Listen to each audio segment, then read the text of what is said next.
Hey there folks, I'm Joshua Orro, the Mustang Prince, and welcome to Mustang Prince Oral Reports. Well folks, it's June, a time when all students leave a school grade or graduate and enjoy summer vacation. Speaking of which, I've decided to blog a movie that focuses on summer vacation. But before I start talking about the movie itself, let me tell you a little story. Years ago, the Looney Tunes were some of the biggest series of cartoon shorts that Warner Brothers distributed. Some of these got an Academy Award for Best Short Films. But when the 70s and 80s rolled around, the Looney Tunes were slowly losing their popularity. But then, in the early 90s, legendary filmmaker Steven Spielberg took it upon himself to revive the Looney Tunes sense of comedy for a new generation. One of his best attempts was Animaniacs in 1993, with 3 Warner children causing all sorts of crazy mischief around the studio, along with other new characters and tons of hilarious gags. But the Animaniacs is a topic for another time. Because before Spielberg made the Animaniacs, he created a show called Tiny Toon Adventures, which ran from September 14, 1990 through May 28, 1995. The show follows the adventures of a group of young cartoon characters who attend Acme Looniversity to become the next generation of characters from the Looney Tunes series. To me, this show is a lot of fun and has tons of hilarious moments. Some can even break the fourth wall. Also, in 1992, the Tiny Toons were able to get a movie that focuses on their summer vacation, and that movie is the subject of my blog today. Released a home video on March 11th, 1992, the movie is Tiny Toon Adventures: How I Spent My Vacation.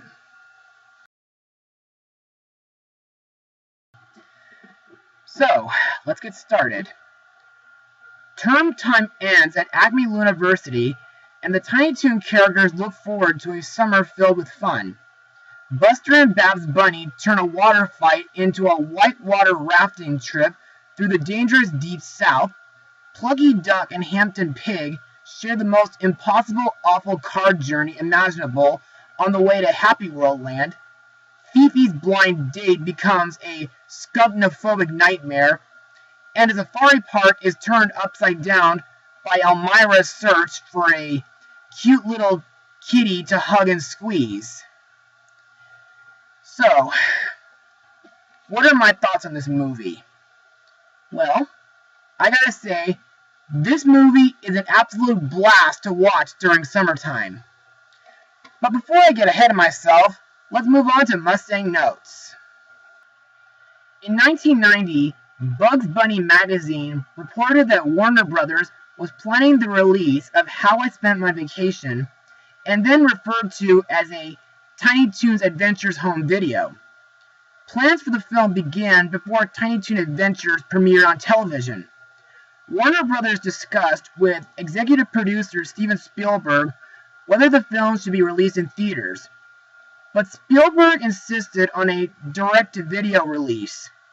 Spielberg said that he wanted to make the film a direct-to-video release because animated features are ideally suited for the repeat viewing, a factor he found important to the genre's appeal to those watching animated films at home. In an interview for the Los Angeles Times, executive in charge of production Gene McCurdy did not specify the budget of the film, but stated that it was far more costly than episodes of Tiny Toon Adventures. According to Hal Erickson's television cartoon shows, in Illustrated Encyclopedia, the budget of the average Tiny Toon Adventures episode was approximately $350,000. How I Spent My Vacation was written by series writers Paul Dini, Nicholas Hollander, Tom Ruegger, and Sherry Stoner. Ruegger also produced the film, and Steven Spielberg was the executive producer. The film was animated by Tokyo Movie Shinsha, a Japanese studio. The film had 8 directors: Rich Ahrens, Ken Boyer, Kent Butterworth, Barry Caldwell, Alfred Gimeno, Arthur Lenardi, Byron Vons, and Ayoma Hiroshi. This movie was the first animated film to be released direct-to-video in the United States. The film was later aired on television as 4 separate Tiny Toon Adventures episodes.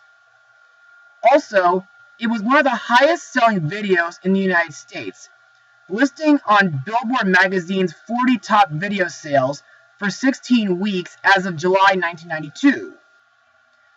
One of the hallmarks of How I Spent My Vacation was the parody of film, popular culture, and celebrities. Videos for Kids noted that the film makes fun of California culture and youth, with the use of celebrity caricatures such as those of Roseanne Barr, Johnny Carson, Arsenio Hall, David Letterman, Jay Leno, Oprah Winfrey, and Sylvester Stallone. The film makes fun of other cartoon characters, such as those of Superman, who makes a little cameo in this movie, as well as The Simpsons, the Teenage Mutant Ninja Turtles, Who Framed Roger Rabbit, The Ren and Stimpy Show, Beavis and Butthead, and of course, The Little Mermaid.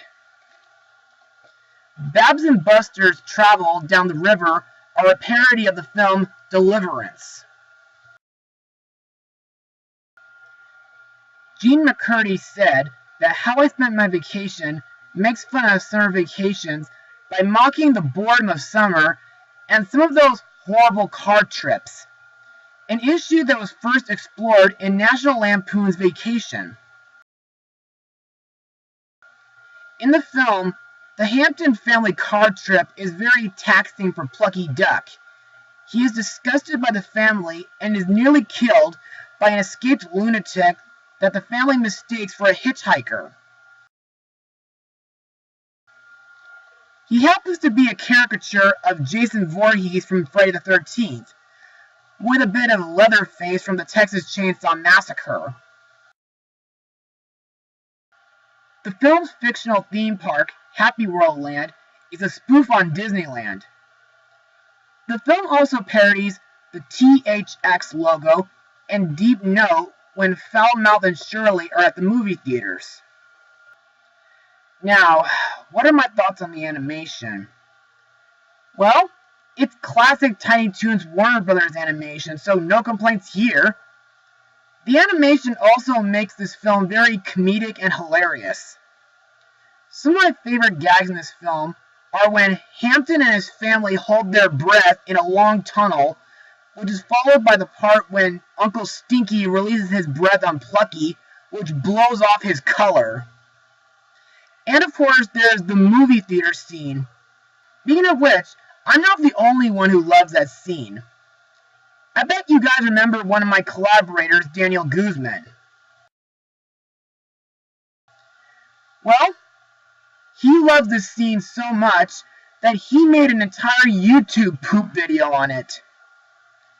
So, if you like, you can check this video here when you get the chance. Another thing I like in this movie is the theme song that plays at the beginning and the end of the movie.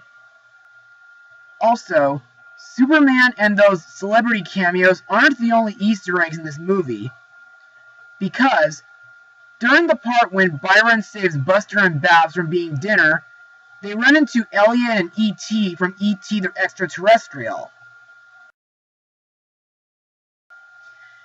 Anyway, now that we're done with Mustang notes, let's talk about the characters and their voice actors.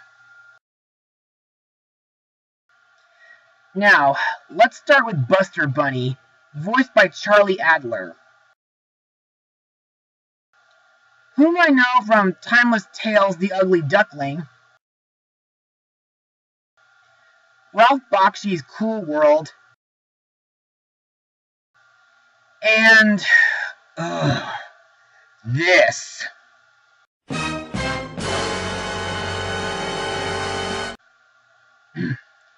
Anyway, this young blue rabbit is tutored by Bugs Bunny in the show. In my opinion, Buster is very sarcastic, crafty, and a little sneaky at times, especially when he uses his water gun on Babs throughout the whole movie. Next is Buster's female counterpart, Babs Bunny, voiced by current Daisy Duck, Trez MacNeille. Best known from the Cinderella sequels, Animaniacs, and Scooby-Doo and the Witch's Ghost. Babs dislikes being addressed by her full name, Barbara Ann Bunny. Kinda opposite to me not liking to be called by my short name, Josh. What I like about Babs is her ability to change her attire by spinning around and doing impressions of celebrities, including Mae West, Popeye, and Jessica Rabbit, and a few others. My favorite scene that she's involved with is when she saves Buster from being hitched by gators by using fireworks. Next is Hampton J. Pig, voiced by the late Don Messick, who has been in The Last Unicorn, Tom and Jerry the Movie, Jetsons the Movie, Rudolph and Frosty's Christmas in July, and the 1973 Charlotte's Web film. Hampton's role in the series is as straight man, often against Plucky's antic. The only difference is that Hampton never stutters, much like his mentor and idol Porky Pig. Hampton is also shown as an overeater, obsessed with cleanliness. Throughout this whole movie, he and his family, along with Plucky, are on a long road trip to Happy World Land. One of the gags that Hampton does in this movie may be a bit gross, but it's very relatable because there are still some folks out there who throw up while reading in the car. Next up is Plucky Duck, voiced by Joe Alaskey, who died from cancer last year. I mostly know him as Stinky from the 1995 Casper film, and multiple voices in Looney Tunes Back in Action. Plucky is portrayed as greedy, selfish, and egotistical, often engaging in various schemes with the goal of personal glory. However, Plucky does have moments of heroism and goodwill. While he's with Hampton and his family on the way to Happy World Land, he's mostly annoyed with the family's habits and almost gets killed by that chainsaw-wielding hitcher. And when they reach Happy World Land, they only go on the monorail and then drive back home. One of the funniest moments that Plucky does is, looking at a road map and estimates that they'll reach Happy World Land on April 6th, 2021, which is about 4 years from now. Next we have Phoebe LaFume, voiced by Kat Susi. Best known from Space Jam, Rugrats, The Little Engine That Could, Return to Neverland, and Annabelle's Wish. Fifi shares Pepe Le Pew's character traits of having a French accent and aggressively seeking romance, only to find the object of her affection is repulsed by her odor. Fifi often chases and unsuccessfully attempts to woo boys who have ended up with white stripes painted down their backs, like, for example, Furball the cat. In my opinion, Fifi's French accent is really adorable. In this movie, she wants to meet a skunk movie star named Johnny Pugh, but after finally meeting him, Fifi has been made to carry his things. And of course, things get worse when Johnny signs his name on a photograph that belonged to Fifi and gives it to a Bimbet skunk. But aside from that, my favorite part that Fifi is involved with is when she says, "It isn't over till the fat lady sings," which is followed by a huge lady singing the national anthem and falling on Fifi. Next is Elmira Duff, voiced by Cree Summer, whom I know as Number 5 from Codename Kids Next Door, Princess Kida from Atlantis The Lost Empire, and of course, Len from Final Fantasy X-2. Elmira is a total role reversal of Elmer Fudd. Instead of hunting animals, she cares for them to selfish lengths and falls into, the stereotype of the spoiled and piercing-voiced girl. In this movie, she doesn't have a big role, but the part where she stands out the most is when she tortures the zoo animals with her adoration while visiting the Wild Safari Zoo. Finally, we have Plucky's sweetheart, Shirley the Loon, voiced by Gail Mathias,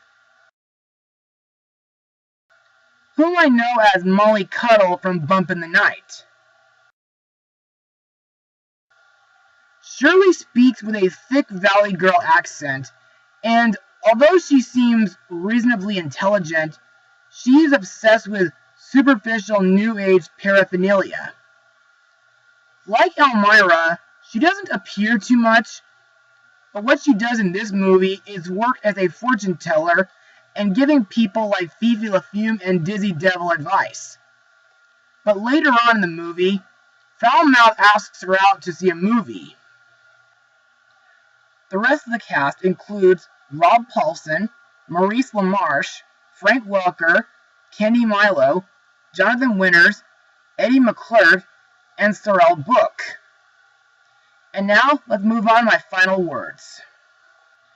Overall, Tiny Toon Adventures, How I Spent My Vacation, is such a hilarious movie. The animation is classic, the characters are zany, the voice acting is spectacular, and the jokes and gags are really hilarious that you'll never ever stop laughing. This is definitely a must-watch for everybody during the summer vacation.